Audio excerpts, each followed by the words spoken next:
going on, everyone? It's my new four-wheel drive truck. Let me show it to you.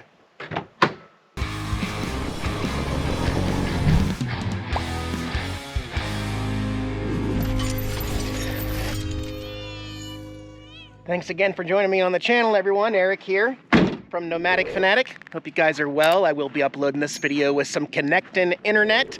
Check out the video description below for high-speed mountain internet. Up here in Sholo at 7,000 feet, and I know I just sold the smart car, and that didn't take long. I've been wanting a tracker, a Geo Tracker, for a long time now, but I'm very picky. I had a checklist. I told a few friends about what I was looking for in a tracker, and I got the call from campervan Kevin. He said, I'm over here at Ed's. Ed worked on my motorcycle there out near Snowflake, and he said, Eric, I think I found your tracker. So let me see. He started telling me about all the work that had went into this tracker, and I thought it was just too good to be true. This is a 1989 Geo Tracker. So if you're keeping track, that would be the first year of the Geo Tracker here in the United States. Of course, in the late 90s, Chevy just branded it the Chevy Geo, or the Chevy Tracker. But this was the one that was imported into the United States first round in 1989, so this is a first edition, and it is well loved. I mean, well loved, guys. This is the most incredible tracker I've ever seen for sale and available. It is a two-piece convertible. It's a hard top. This whole back removes in one piece. Also, the top sunroof up here comes out, so you can take off one or the other or both of them and have a full convertible here. Let's do a walk around. We got centerline wheels. We've got 31-inch tires. We've got a body lift on this, so not a suspension or strut lift, but we've got body mount, a 2-inch body mount, and then a little bigger tires going to 31. And I think it looks great. Again, it is a four-wheel drive truck. It is a body on chassis truck. And for the four-wheel drive, we've got worn manual locking hubs to lock them up and free them up for four-wheel drive. The outside of the tracker is kind of an off-white. It has been repainted. This tracker was originally blue. It got a Mako job, and I guess the owners decided that they were race fans because they added this little racing stripe right there.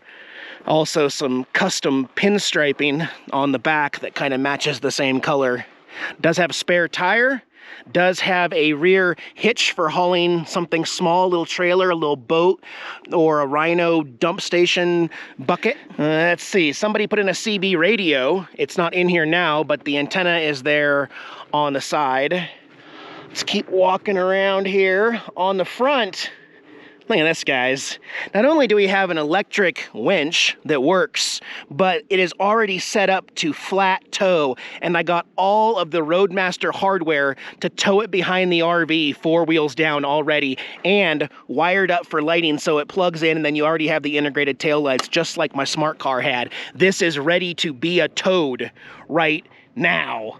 It's a pretty clean, straight rig. Does have some damage right here up front in the fender. Right there, a little dent. Might be able to pop that out later. It's got rock side protectors here on the side. One side has this shade that's a little too big. I'm going to be replacing all of these and putting a bug shield on it later. But it's a really clean rig. Start in the back here. Pop this guy open. And the struts actually work and hold the glass up. How neat is that? Not a whole lot of room here in the back, but this whole back seat folds up and then smashes forward. And the interior is in really good shape. You can see the blue right here. This is the original blue color back here. Check out the driver's area here. It's fully manual. It's got manual locking doors and windows that roll up and down.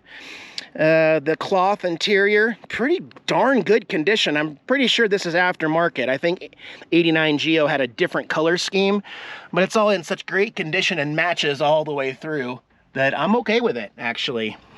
Again, 5-speed, one of the things I really wanted in a Geo Tracker, a 5-speed manual transmission. Here is your 4-wheel drive for 4 high and 4 low. And it's got a tape deck up there, has factory air conditioning that currently is not blowing cold. Maybe the only issue, but I think it just needs a refresh, needs a recharge. 124,000 miles on the odometer, but this has a newer engine replaced in 2004, and I have receipts. I have a huge book of receipts from this thing, from all the things that were done. It's got a new transfer case as well. It sat for 4 years, Ed says, because they couldn't figure out the computer issue. They put a new computer in, and then it was Ed who figured out that it actually needs a 1989 specific computer. And once he put that in, this thing is running like a champ again. Somebody put a lot of work into this. I mean, a lot of love and work went into this. Here's something you don't see too often.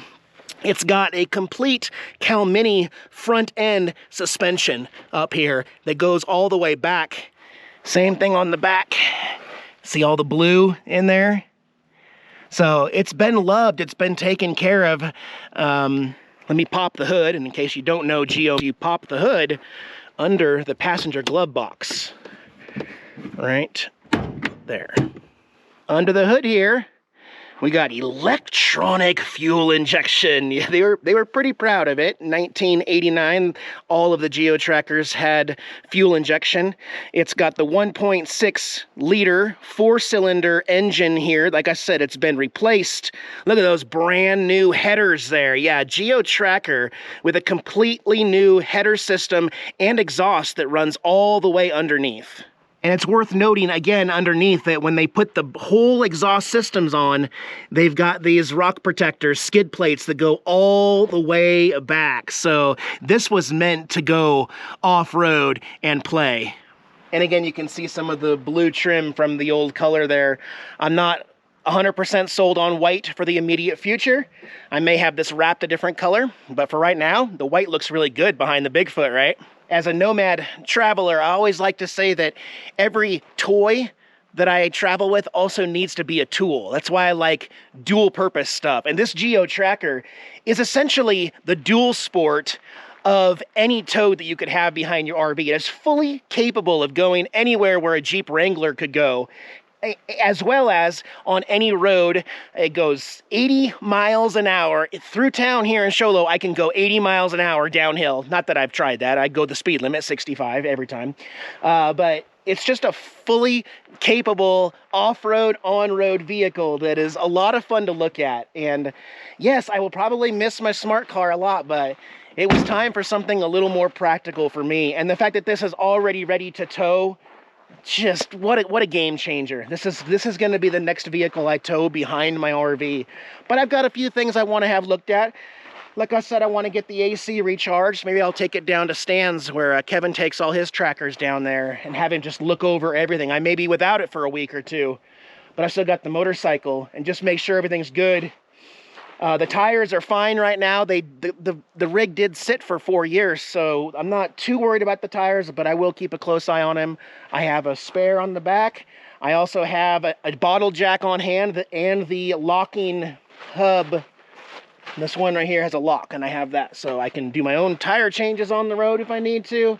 I'm just really, really happy with it. We're going to be taking this on lots of little camping trips too. Hopefully Felix and Paul can get up here and we can have 4 or 5 of these things rolling around on trails. It's just, I got the one, guys. I really lucked out. Let me show you how easy this seat is to fold back and open this whole area up. It's a two-handed job, but it's not difficult. You pull both of these sides, put this forward, and then you have all that room, but you can pull this and slide this whole thing forward.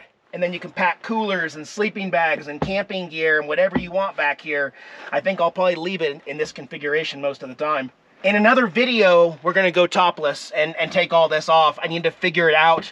I don't wanna do it here in case I can't put it back together, but we'll get back to camp, and I've got a few things to mess with. One other surprise I wanna show you though, because if you've been following my channel for any period of time, you know what bad luck and issues I've had with registering new vehicles that I acquire. I just finally wrapped up this Bigfoot motorhome registration issue with the help of Kevin, and a lot of that had to do with Arizona being so helpful. I'm a Texas resident, and Arizona gave me that 90 days to be able to get that RV registered.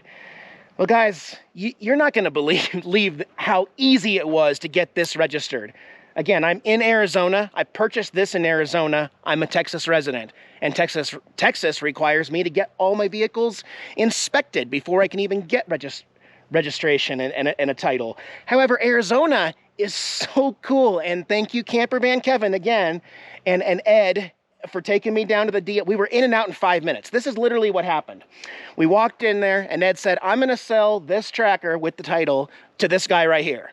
And she said, cool, I just need to see one ID. I'm like, okay. So Ed gave him their ID. She asked him to sign a couple spots, and then she said, what's your mailing address? And I gave her my Sholo mailing address, my P.O. box, and she says, okay, do you want a digital title, or do you want a physical paper title? I'm like, you're going to register this in my name for a year here in Arizona? Yeah. I'm just so used to everything being so complicated in Texas. And I'd already gotten Geico insurance set up with this VIN number. And then I asked, do you need to verify my insurance? And she's like, nope, we don't need to do that. I walked out of here for $68. That's an extra $20 for the paper title. For $68, I was able to register this in my name here in Arizona, guys. I don't get it either. They gave me a temporary plate and said within 2 to 4 weeks, I will get my actual Arizona plate. It is actually insured through Geico in Texas, bundled with my motorcycle and my RV still. So I own the car. It's registered in Arizona, but it's insured through Texas. And everything is 100% legit from the DMV. Actually, it was Desert Title. And I highly recommend if you're in Sholo and need some title issues, go to Desert Title. They have things figured out. They want to make things work, and they want to help you. They are not like Texas. They're going to get you on the road. They're going to take your money, and they're going to get you on the road. But $68, and I'm good for a year. A year, guys. Although this will be in Texas before a year. It'll be behind the RV. We got to get Texas plates on it later, unless I decide that Texas is just too much of a hassle and I want to switch to Arizona. I still might do that. I might. But anyway, the Geo Tracker, the unnamed, officially Geo Tracker for right now. I will be getting my Tater Tot license plates back from the buyer who bought Tater Tot, the smart car. I may transfer those over. I haven't decided yet. But I'm in the club now. I'm happy. I'm smiling. I've got a rig to go grab some beer and go play off-road a little bit. And in a future video, we're going to take this out. In the meantime, let me take care of a few things a couple minor things and some cosmetic things along the way. And you will be seeing more of this Geo Tracker in future videos. Yeah. Guys, be well. Have a great week. Opie and Tara and I will see you on Wednesday. Bye, guys.